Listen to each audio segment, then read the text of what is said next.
Bonjour à tous, bienvenue sur Weblex TV. Aujourd'hui, on va parler de création d'entreprise, les vrais avantages de l'EIRL. En matière de création d'entreprise, le futur chef d'entreprise a un choix relativement large de types d'entreprises à créer. Parmi les différentes options, il existe donc l'entreprise individuelle à responsabilité limitée, EIRL. Elle existe depuis des années, mais son succès est limité car ses avantages sont souvent mal connus. Alors, quels sont les vrais avantages de l'EIRL par rapport aux autres solutions?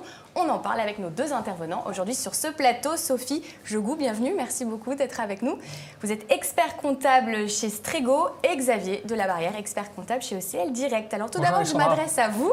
Xavier, est-ce que vous pouvez nous rappeler toutes les différentes solutions que s'offrent aujourd'hui à un chef d'entreprise qui veut se lancer seul?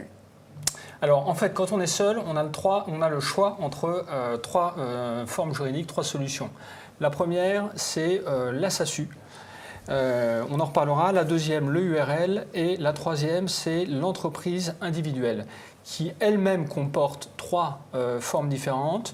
L'entreprise individuelle à responsabilité limitée, l'entreprise individuelle normale et, on va en parler un petit peu aussi, le statut d'auto-entrepreneur. Et alors, quel intérêt à choisir par exemple l'entreprise individuelle plutôt que l'EURL ou la SASU? Alors, l'inconvénient principal des EURL et des SASU, c'est le coût de sa constitution et de sa fermeture.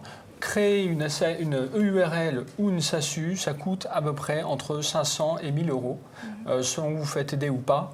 Et la fermer, SARL ou SASU, ça coûte pratiquement le double.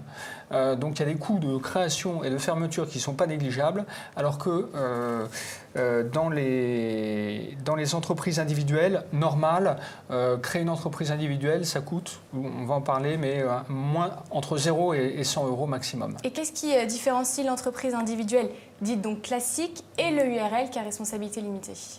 Alors, il y a deux principales différences. Le premier, c'est la protection du patrimoine du dirigeant et le deuxième, c'est la fiscalité. Voilà. La fiscalité, dans l'entreprise individuelle classique, le bénéfice est toujours imposé à l'impôt sur le revenu, alors que dans l'EIRL, elle a le choix entre l'impôt sur le revenu ou l'impôt sur les sociétés. Donc fiscalement, en quoi ce choix d'EIRL peut être un avantage? Alors, au plan de l'EIRL, la fiscalité normale, c'est l'impôt sur le revenu. C'est-à-dire que le bénéfice est imposé entre les mains du dirigeant. Mais l'EIRL peut aussi opter pour l'impôt sur les sociétés. Auquel cas, le bénéfice ne sera taxé qu'à hauteur de 15% jusqu'à 38 120 euros, 33 un tiers au-dessus. Donc, si l'entrepreneur prévoit de réinvestir ses bénéfices, l'EIRL qui aura opté pour l'impôt sur les sociétés lui permettra de limiter considérablement l'imposition.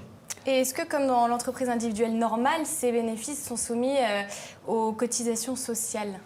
Alors, dans les EIRL, justement, non. C'est une différence importante.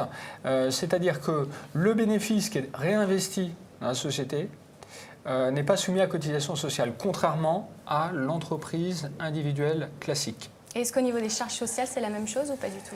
Alors, au niveau des charges sociales, l'EIRL comme l'entreprise individuelle normale sont tous les deux assujettis à cotisation sociale, sauf donc, pour la partie rémunération du dirigeant, sauf, comme on vient de le voir juste avant, dans le cas de l'EIRL qui réinvestit ses bénéfices, ces bénéfices ne sont pas soumis à cotisation sociale.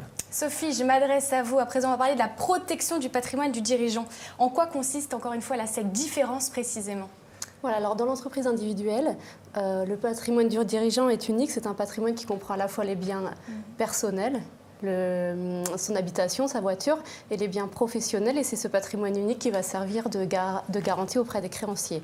Alors que dans l'entreprise individuelle à responsabilité limitée, l'entrepreneur a la possibilité d'affecter à son activité son patrimoine professionnel. Et c'est uniquement ce patrimoine professionnel qui servira de garantie à ses créanciers. Et dans ce cas, le patrimoine privé, lui, reste protégé? Oui, c'est tout à fait ça. Le patrimoine privé reste protégé. Il y a une sorte de cloisonnement entre les deux patrimoines. Pour cela, il est important de faire une déclaration d'affectation. Et en quoi ça consiste justement cette déclaration d'affectation?